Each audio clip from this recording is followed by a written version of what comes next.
Saudari-saudaraku yang terkasih, berjumpa kembali bersama saya Romo Antoro dalam Renungan Harian Minggu 11 Desember, Pekan Advent yang ketiga, atau biasa disebut Hari Minggu Gaudete. Semoga kita bersama keluarga dan komunitas kita selalu dalam keadaan baik, tetap sehat dan bersemangat.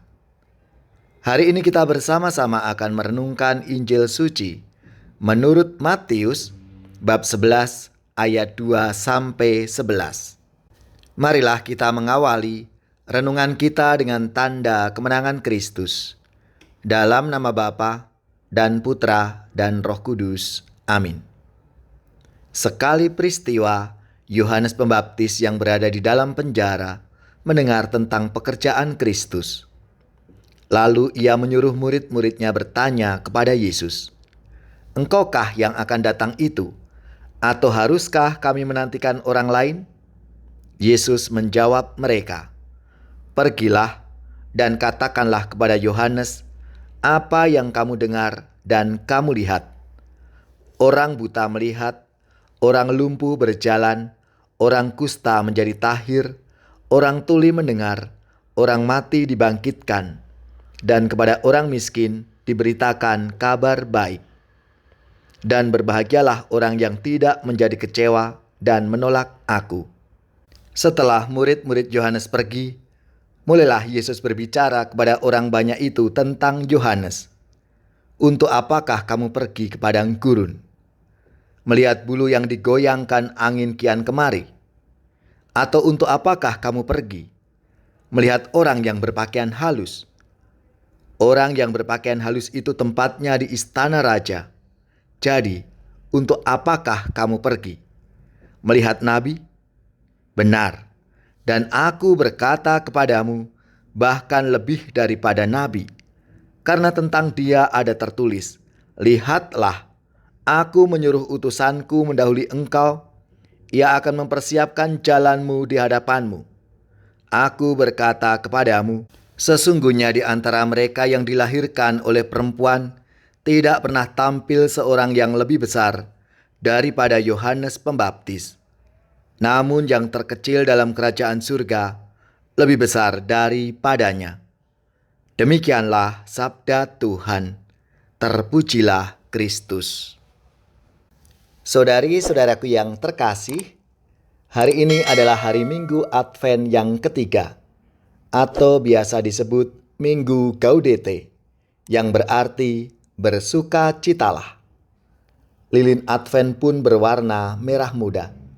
Sebab semakin mendekati masa Natal, suasana hati kita adalah bahagia dan sukacita. Sabda Tuhan yang kita renungkan hari ini pun punya nada dasar sukacita dan penuh pengharapan. Kita bergembira karena Allah akan datang. Kedatangannya berarti keselamatan. Nabi Yesaya begitu indah melukiskan tanda-tanda orang yang punya pengharapan akan kedatangannya. Ia datang bukan untuk membinasakan ciptaannya, melainkan untuk menyelamatkannya. Karena Allah Maha Belas Kasih. Pengharapan akan Allah yang Maha Kasih melahirkan sukacita dan damai sejahtera. Sukacita dan damai sejahtera bukan hanya untuk manusia, tetapi juga untuk seluruh semesta alam. Dalam sabda Tuhan, Yesus menyatakan kepada murid Yohanes bahwa Dia yang dinantikan oleh umat manusia. Yesus menunjukkan apa yang sudah dilakukannya. Kehadirannya menghadirkan sukacita bagi mereka yang berharap kepadanya. Yesus tidak hanya menggenapi apa yang dinubuatkan oleh Nabi Yesaya. Yesus menambahkan dua hal, yaitu orang kusta menjadi tahir dan orang mati dibangkitkan. Sabda Tuhan mau melukiskan bagaimana belas kasih Allah itu bekerja melampaui nubuat. Saudari-saudaraku yang terkasih, Allah tidak pernah mengecewakan manusia, tetapi menghibur dan membebaskan kita. Orang buta melihat, orang bisu berbicara, orang lumpuh berjalan, orang mati dibangkitkan, dan orang miskin diberi kabar baik. Inilah tanda-tanda bahwa Yesus adalah Mesias, tanda-tanda kehadiran Allah, Allah meraja.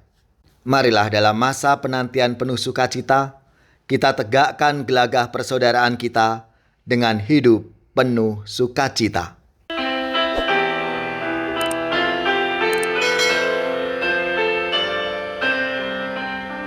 Tuhan Yesus, sembuhkanlah kami, orang buta, orang congkak hati. Dari mati hidupkanlah kami, dari dosa bersihkanlah kami. Tuhan Yesus, tanpa Yesus kita orang miskin. Tanpa Yesus hati kita dingin. Dengan Yesus kita amat kaya. Hati kita akan bersukaria dengan Yesus. Tuhan Yesus, sembuhkanlah kami, orang buta, orang congkak hati. Dari mati hidupkanlah kami, dari dosa bersihkanlah kami. Tuhan Yesus. Semoga saudari-saudara sekalian, keluarga-keluarga dan komunitas kita, orang-orang yang kita doakan, mereka yang sakit, yang menderita, seluruh tugas, belajar, pekerjaan, usaha serta karya pelayanan kita dibimbing, dilindungi, dan diberkati oleh Allah yang Maha Kuasa, Bapa dan Putra dan Roh Kudus. Amin.